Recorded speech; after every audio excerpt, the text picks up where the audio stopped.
friends, it's Miss Becky with the Asheboro Public Library. I'm so glad you tuned in this week because we're going to do a fun art exercise today. But first we're going to learn a little bit about an abstract artist named Vasily Kandinsky. The reason Kandinsky is celebrated as one of the first abstract artists is because about 100 years ago he started creating works of art that didn't have any recognizable objects in them, like landscapes or people or sunflowers. He would just concentrate on the colors and how they made him feel, or shapes, or even lines. It's also believed that Kandinsky had a special condition called synesthesia, so when he looked at certain colors or saw certain colors, he would actually hear sounds that the colors made. It sounds really interesting, doesn't it? Let's read a book about him that I found at the library called The Noisy Paint Box.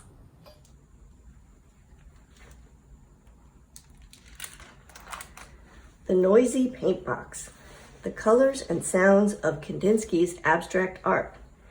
Written by Barb Rosenstock and illustrated by Mary Grandpré. Read by permission by Alfred A. Knopp Publishing, New York.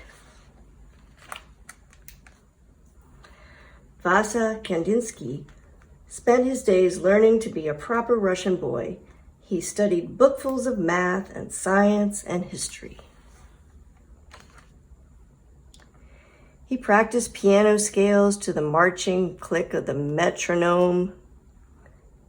He sat stiff and straight and dressed up at dinners while the grown-ups talked and talked and talked. Vasya's well-off world was perfectly polite until the day that his aunt gave him a small wooden paint box. Every proper Russian boy should appreciate art, said his auntie. She showed Vasya the correct way to mix colors on the paint box palette. Vasya mixed red with yellow, and he mixed red with blue. As the colors changed, Vasya heard a whisper, hiss, louder, hiss, then louder still, hiss. What's that sound? Asked Vasya. I don't hear a thing, said Auntie. Vasya listened as his brush stirred and swished. The swirling colors trilled like an orchestra tuning up for a magical symphony. Mama, Papa, called Vasya. What a noisy paint box. Silly Vasily, said Papa. Stop being foolish, said Mama. Vasya painted the sound of the colors. He spun a bright lemon circle onto the canvas. It clinked like the highest notes on the keyboard. He brushed a powerful navy rectangle that vibrated deeply like the lowest cello strings. He tossed up jagged swashes of blaring crimson and added cheerful dots of burbling green, clanging orange, and tinkling violet. Vasya painted and painted until the colors went quiet. Look what I made, shouted Vasya. Is it a house? Asked Auntie. Is it a flower? Asked Mama. What's it supposed to be? Asked Papa. It's music, said Vasya, waltzing his painting around the house. Calm down, said Mama. Do some math, said Papa. Heavens, said Auntie, this boy needs a proper art class. So Vasya went to art class and learned how to draw houses and flowers, just like everyone else. As the years passed, Vasya finished school and studied to be a lawyer. He ignored his noisy paint box and lived the way that people expected. But Vasya could not ignore the sounds of the colors that were singing to him in the streets of Moscow. Moscow is a city in Russia. The canary-colored mailbox whistling as he rode to work, the scarlet sunset haze ringing above the ancient Kremlin walls, an ivory chorus of snowflakes scattered on the sable collar of his overcoat. One evening, suitably steamed and starched, Vasya attended the opera. As the orchestra's music crashed around him, the colors of the noisy paint box twirled wildly in his mind. Stomping lines of vermilion and coral caroling triangles in pistachio and garnet, thundering arches of aqua and ebony with shrill points of cobalt and saffron. Vasya heard the colors singing. He saw the music dancing. And Vasya was never quite as proper again. He quit his job teaching law and moved from Moscow to Munich to be a painter. He studied with this famous teacher and then that one. Is it a house? Is it a flower? What's it supposed to be? His teachers asked. Vasya wanted to paint the colors that he heard, but maybe the famous teachers knew best. Once again, Vasya put houses and flowers and animals and people into his paintings, just like everyone expected. The teachers were happy, but Vasya was not.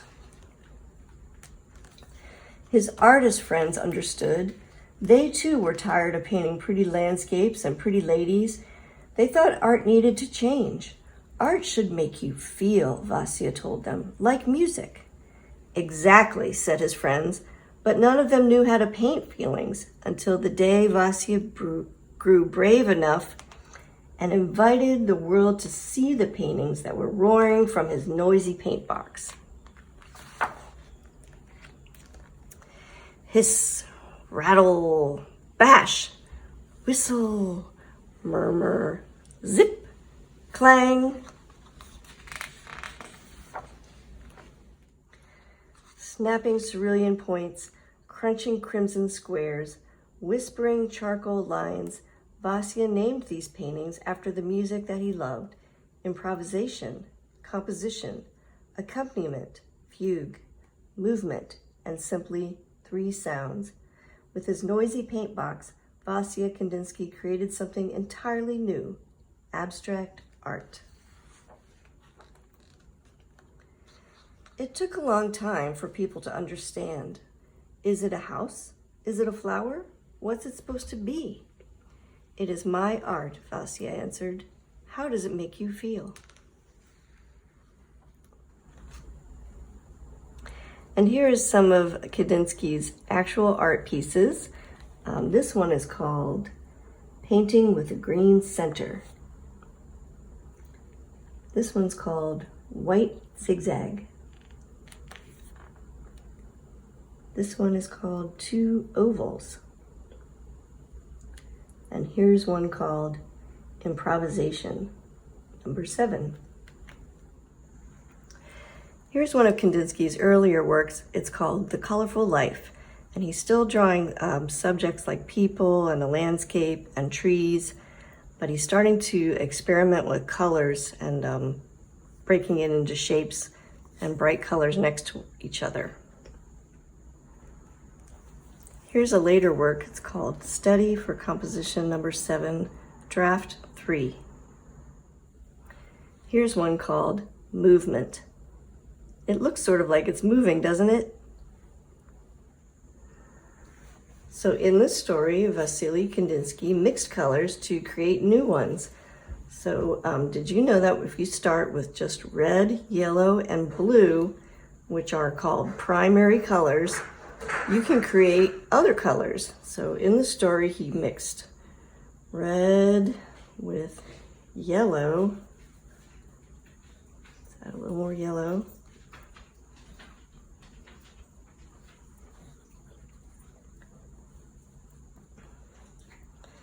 And he made orange. He also mixed red with blue.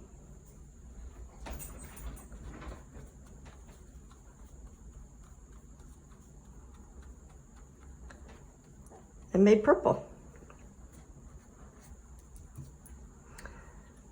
What do you think will happen when I mix yellow with blue?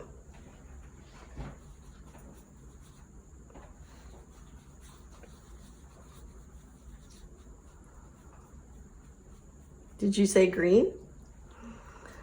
So now we have what's called a color wheel, where it's yellow, orange, red, purple, blue, green. So now that we know how to create all the different colors, I want to share with you a work that is actually a color study that Kandinsky did, and it's called Squares with Concentric Circles. And it's actually one of his most famous works, even though it was really just a small color study that he did. So what he did is he broke a page up into a sequence of squares and then put different colors of circles inside the squares. And he was just trying to see how the different colors made him feel, or how the different colors acted on the different colored backgrounds. So that's what we're going to do today. We're going to take a heavy piece of painting paper, and I've got my paint here with my primary colors, and I've mixed my secondary colors, which is orange, purple, and green. And I'm going to start experimenting with different colors. Got black and white too, if I want to make the colors a little bit lighter or darker. And I'm just going to play and see which colors I like next to each other, and see how the colors make me feel.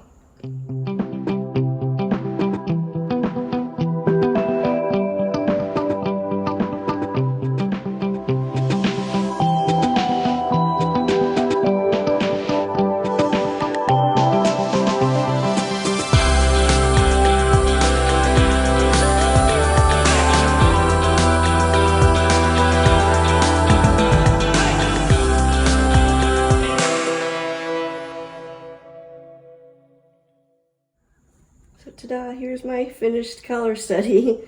It's interesting when I put certain colors next to each other, how some colors seem to pop out and then other colors seem to sort of fade back. I hope you had fun learning a little bit about Kandinsky today, and maybe even creating some of your own squares with colorful concentric circles inside them. I hope you can meet us at the park tomorrow, Bicentennial Park, at 1 o'clock. We're going to be creating a big picture that's going to be like Kandinsky's Squares with Concentric Circles, and each family group is going to create one of the squares with concentric circles in a large canvas that the Randolph County Art Guild is going to display for us in their window. So I'm looking forward to creating a community art project with you and creating some of your own abstract art as well. It's going to be a great time, so please call the Children's Room at the Asheboro Public Library and register to make sure that we have enough supplies. We'll be meeting in the park and carefully social distancing, but having a lot of fun. So I look forward to seeing you there. And if you can't make it, I hope you can make some of your fun artwork at home. And we would love to see it. If you want to send us an email with a picture of your work at asheborochildrensroom@gmail.com. We would love to see your work. I'll see you next time in 2 weeks when we have more art adventures. Bye.